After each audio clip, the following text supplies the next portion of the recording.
যদি এনসিপির নেতা বলছেন উনি কোচিং সেন্টারে নোট কি কি যেন দেন এবং 70-80 লাখ টাকা আয় করেন। বলেছিলেন যে ওনার কোনো ব্যাংক অ্যাকাউন্ট নাই, অথচ ওনার বেশ আয় পাওয়া গেছে, পরামর্শক হিসেবে উনি আয় করেন। তাহলে সব নগদে নেন, ব্যাংকে রাখেন না কোনো টাকা। যারা 1 বছর আগে একটি চাকরির জন্য আন্দোলন করেছেন তারা 1 বছরে 14 মাসে রাতারাতি এবার আসেন আরেকজন, এইবার আসেন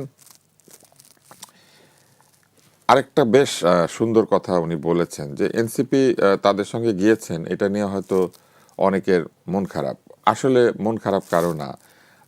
আমার কথা যদি বলেন, আমার শুধু একটা প্রশ্ন যে এনসিপি যে প্রতিশ্রুতিগুলি মানুষকে দিয়েছিল সেই প্রতিশ্রুতির সঙ্গে তাদের বর্তমান আচরণে মিল নাই। এইটা নিয়ে অনেকের আপত্তি রয়েছে যে এত অল্প দিনেই যদি কাজে কর্মে অমিল দেখা দেয় তাহলে ভবিষ্যতে কি হবে। এখন একটা সুন্দর কথা তিনি বলেছেন যে এরা অনেকটা নিরাপত্তার জন্য জামাত ইসলামের কাছে গিয়েছেন।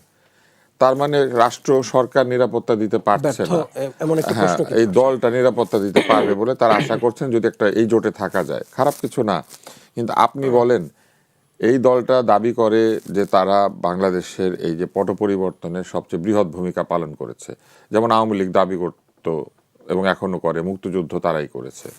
তো এখন এই দলের এত সমর্থন কিন্তু নিজের নিরাপত্তা দেওয়ার মতো সমর্থন নাই। কিন্তু আপনি দেখেন এই দলের নেতারা এই গত 15-16 মাসে কি করেছেন। তারা থানায় গিয়ে মুচলেকা দিয়ে আসামি ছাড়িয়ে এনেছেন, মানে যার বিরুদ্ধে অভিযুক্ত তাদেরকে ছাড়িয়ে এনেছেন। যে দল থানার থেকে আসামি উদ্ধার করে নিয়ে যেতে পারে সেই দল নিজেকে নিজের নিরাপত্তা দিতে পারে না। এটা আমরা কি করে বিশ্বাস করতে। এরা থানার সামনে গিয়ে হুমকি ধামকি দিতে পারেন আর নিজেদেরকে নিরাপত্তা দিতে পারেন না। থানায় তো তাদেরকে নিরাপত্তা দেওয়ার কথা, তাই না? তাহলে এই যে দলটা তাদের সাথে গিয়েছেন বা যে লোকগুলিতে গিয়েছেন তাদের একটা বিরাট অংশ নিরাপত্তা অভাবে আছে, নাকি তাদের কাছ থেকে লোকজনের নিরাপত্তা অভাবে আছে, থানা পর্যন্ত তাদের কাছ থেকে নিরাপত্তার অভাবে আছে? তো এইটা তো আসলে যুক্তিপূর্ণ কথা হলো না আর কি। আর কিছু কিছু রিল দেখলে বোঝা যায় যে এনসিপির নেতারা যা বলেছেন মুখে সেটা আমাদের কাছে কথা রাখেন নাই। যেমন আমি একটা টেলিভিশনে দেখেছিলাম একজন এনসিপির নেতা বলছেন উনি কোচিং সেন্টারে নোট কি কি যেন দেন এবং 70-80 লাখ টাকা আয় করেন। ওনার নির্বাচনী হলফনামা ওই 70-80 লাখ টাকার কোনো উল্লেখ নাই।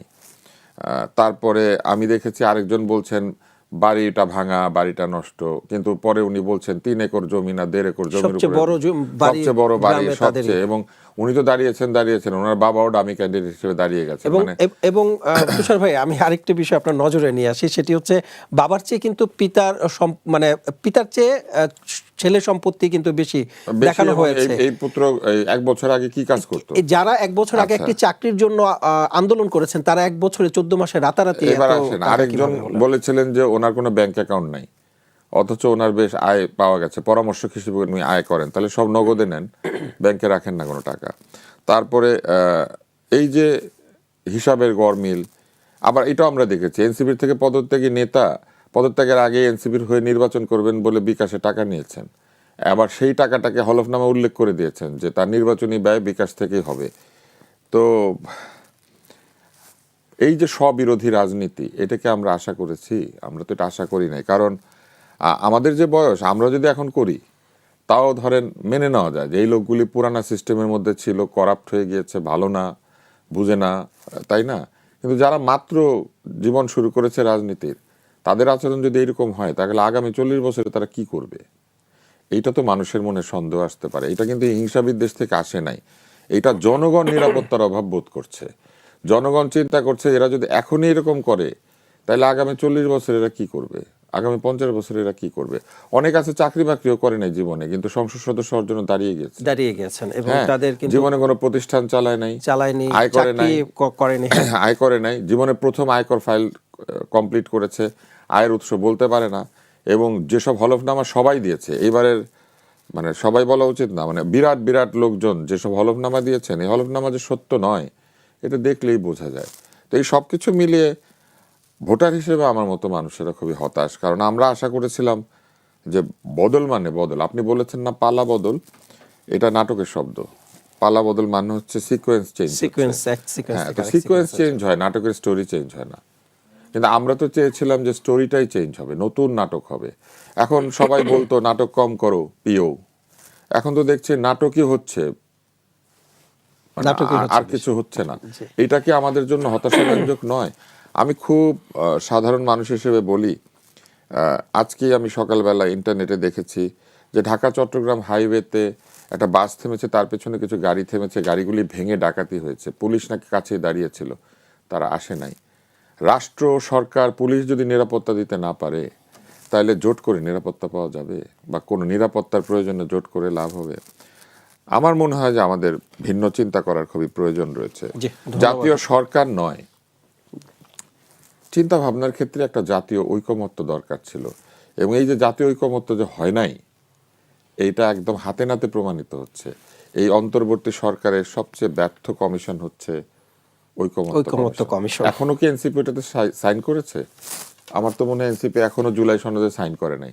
চেতনা চেতনা বলে, কিন্তু জুলাই সনদে কি তারা স্বাক্ষর করেছে আমি তো জানি না। যে সনদে আপনি স্বাক্ষর করেন নাই সেই সনদে গণভোট হচ্ছে, আর গণভোটে আপনি হ্যাঁ দিতে বলবেন? আমি বুঝি না। আচ্ছা, মানে আমি একটু জানতে চাই আপনার কাছে, বুঝতেও চাই যে এত দিন হয়ে গেল, তা এখনো তারা কেন জুলাই সনদে এটা ওনারা বলতে পারবেন, কিন্তু যে সনদ ভোটে চলে গিয়েছে, আপনি জনগণকে হ্যাঁ বলতে বলছেন, তারা হ্যাঁ বলে নাই এখনো। এখনো? হ্যাঁ, তো যেখানে তারা হ্যাঁ বলে নাই সেখানে জনগণ হ্যাঁ বলবে কেন? এটা আমি জনগণ হিসেবে প্রশ্ন করতে পারি না? মান্নান ভাই তো খুব চমৎকার একটা কথা বলেছেন যে গণতন্ত্রের মানে হচ্ছে এই যে আমরা এখানে বসে কথা বলবো, আমাদের মধ্যে অত্যন্ত সুন্দর সম্পর্ক, কিন্তু আমরা হাসি, কথা বলি, দেখা হলে কিন্তু আমরা একদম মানে আপন ভাইয়ের মতো।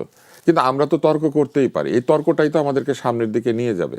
এবং আমরা এই দেশের সংখ্যাগরিষ্ঠ মানুষ মুসলিম, তারা কিন্তু এক ধরনের সংস্কৃতি আশা করে, যেখানে বাংলাদেশের সংস্কৃতি এবং তার ধর্মীয় সংস্কৃতি এই দুইটা একটা জায়গায় এসে একে অন্যকে সিম্বায়োটিক একটা সুন্দর সম্পর্কে তার অবস্থান করবে। এই সকল কিছু কি আছে আসলে? আপনি লক্ষ্য করলে দেখবেন ডেইলি স্টার, প্রথম আলোতে আগুন দেওয়া হলো না, ছায়ানটার উদীচিতে আগুন দেওয়া হলো,